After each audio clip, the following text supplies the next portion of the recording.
हिंदी सुलभ भारती 8वीं कक्षा। तो पाठ 6 अंधायुक्त। आज हम देखेंगे अंधायुक्त कविता। तो इसके लेखक कौन है? डॉक्टर धर्मवीर भारती। तो चलो युगुस्त। तो युगुस्त क्या कहते हैं हम देखेंगे।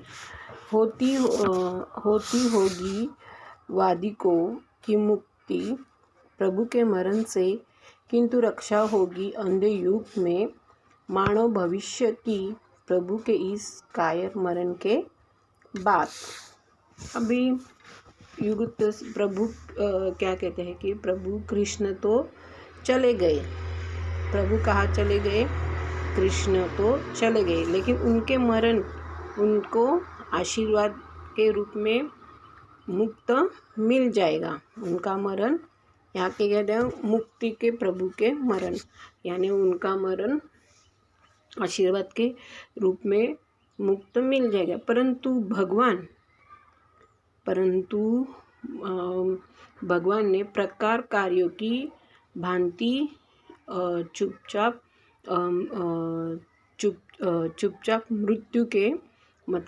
मृत्यु को स्वीकार कर लिया है। वे तो चले गए और पूरी सृष्टि का क्या हो गया? अंधकार व्याप्त हो गया। और परंतु उनके जाने के बाद इस अंधकार पूर्ण संसार में क्या हो गया? मनुष्य के भविष्य की रक्षा कैसे होगी और उसे कौन बचाएगा? मानव मात्र को, ऐसे प्रभु कहते हैं। अश्वत्थामा कायर मरण मेरा था शत्रु वह, लेकिन कहूँगा मैं दिव्य शांति छाई थी उसके स्वर्ण मस्तक पर। विरुद्ध क्या है? अश्वत्थामा क्या कहता है? भगवान ने कायरों की भ्रांति क्या की? चुपचाप मृत्यु को स्वीकार कर लिया। लेकिन तुमने क्या किया है? कृष्ण कायर ने नहीं। युगस्थ कृष्ण मेरे कौन है? शत्रु है। युगस्थ कृष्ण कौन है? मेरे शत्रु थे। उन्होंने तो मुझसे मेरी मणि छीन ली। उन्होंने क्या मेरी छीन ली? मणि छीन ली। परंतु फिर भी मैं कहूँगा कि मैंने देखा है मृत्यु के समय उनके प्रभु पूर्ण मस्तक पर क्या खड़े? देवी की शांति छाई हुई थी। मस्तक दिव्य शांति छाई थी। लेकिन मतलब प्रभु के मृत्यु के समय प्रभु का मस्तक पर क्या थी? देवी शांति छाई थी। रुद्र बोले, अवसान के क्षणों में प्रभु मरण है तो व्याध मात्र रूपांतर है। यह सबका दायित्व लिया है मैंने अपने रूप ऊपर, अपना दायित्व सौंप जाता हूँ है मैं सबको। अब तक मानव भविष्य में मैं जिलाता, लेकिन इस अंधे युग में मेरा एक अंश निष्क्रिय रहेगा, आत्मघाती रहेगा और विगलित रहेगा। संजय युगुस्तु अश्वत्थामा की भ्रांति, क्योंकि इनका दायित्व लिया है मैंने। अभिरुद्ध क्या कहता है कि प्रभु ने तो जाते समय कहा था कि वधिक मेरा मरण नहीं है, तो मात्र मेरा रूपांतर है। आज तक सभी जीवों की दायित्व मैंने अपने ऊपर रखा था। अब मैंने सबका उत्तरदायित्व उन सबको सौंपा कर जा रहा हूँ। अब तक मनुष्य के भविष्य में मैं चिंता किया करता था। मनुष्य की भविष्य के लिए मैं क्या करता था? चिंता करता था। दायित्व यानी जिम्मेदारी। अब तक मनुष्य के भविष्य में चिंता किया करता था,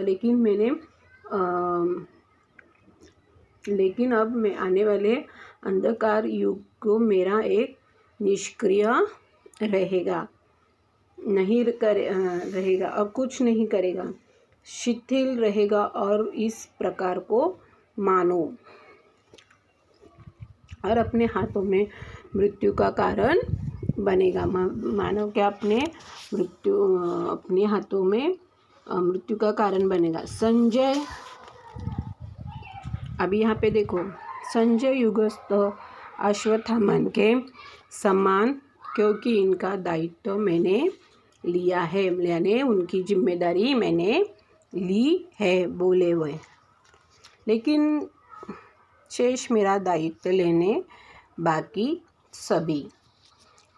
प्रभु ने क्या कहा कि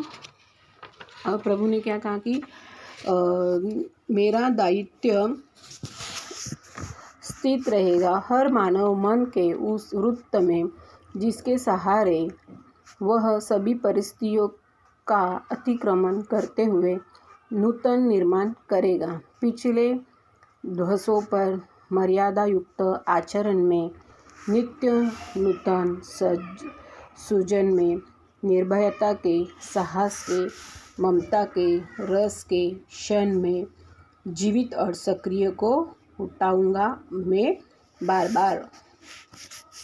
यानी प्रभु ने क्या कहा था कि शेष सभी जीव दायित्व में संभालेगा, जिम्मेदारी मैं लूँगा, मानव के मन में मैं रहूँगा।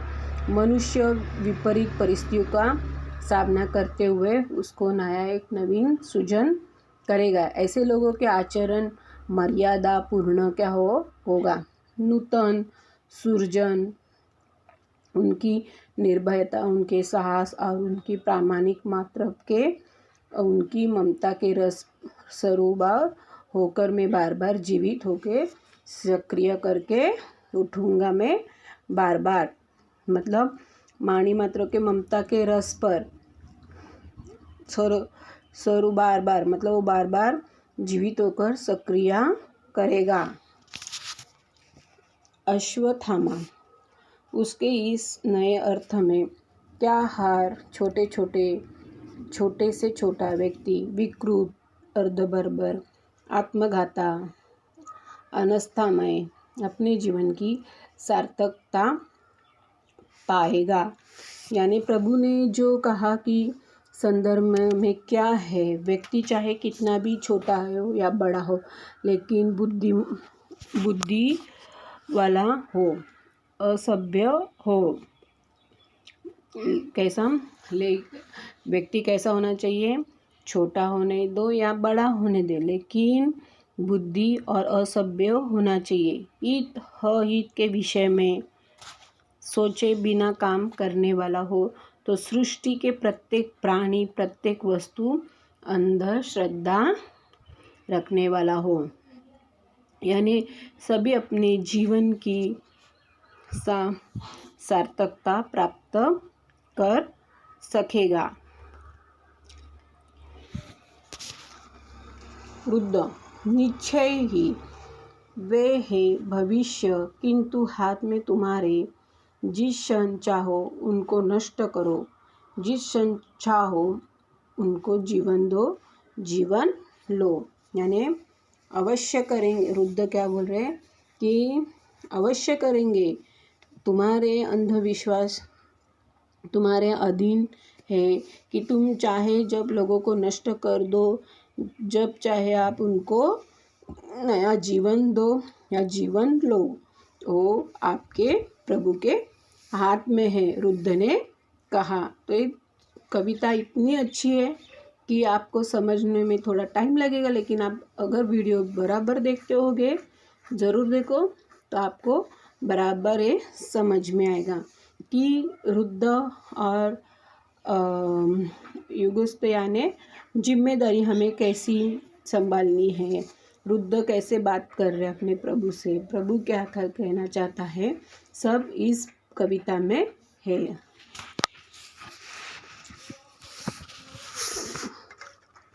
सूचना के अनुसार कृतियाँ करो, यानी कृति करो। रुद्र ने इनका दायित्व लिया है, तो आपके ही ऐसे 4 है, वहाँ पे आपको ऑप्शन लेना। अंध युग में प्रभु का अंश, अंध युग में प्रभु का क्या अंश है, निष्क्रिय, यहाँ पे निष्क्रिय और आत्मघाती।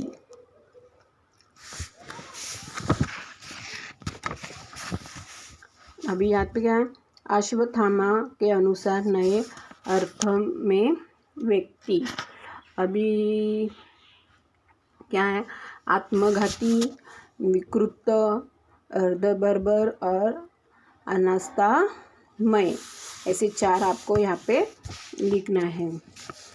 उत्तर लिखो। कविता में प्रयुक्त पात्रकों ने आपको यहाँ पे लिखना है।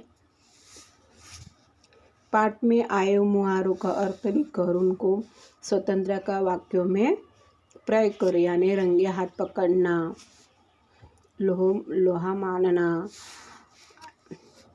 निमित्त मुद्दों के आधार पर कहानी लिखकर उसे उचित शिक्षक बनो, यानी आपको इस मुद्दों के आधार पर कहानी पर एक उचित शीर्षक आपको लिखना है।